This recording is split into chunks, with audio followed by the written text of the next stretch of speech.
Welcome to Samba Samba. Enjoy the video. You start by sweeping and removing furniture, then put on gloves and eye protection, safety first. Mix an oxygen-based cleaner per label in a pump sprayer because it lifts semi-transparent stains without stripping finish. Spray a small section and agitate with a stiff brush.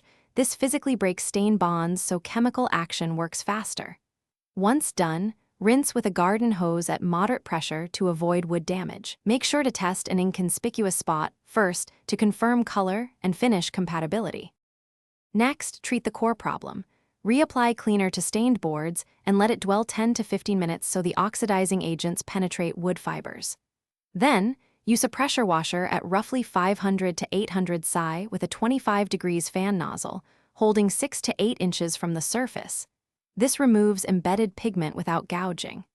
If spots persist, scrub with a nylon brush and a cleaner paste, then repeat the oxygen treatment. Make sure to work along the grain, because cross-grain scrubbing roughens the wood. Finally, rinse the deck thoroughly and let it dry for 24 to 48 hours. Moisture traps stains and prevents sealer adhesion.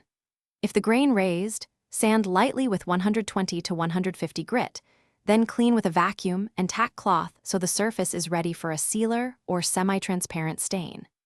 If remnants of stain remain, target those boards with focused sanding or a wood brightener to neutralize tannins before restaining. Troubleshooting tip: if color comes back after weathering, repeat the spot treatment or replace a badly damaged board. Thanks for watching. Consider subscribing if we helped you.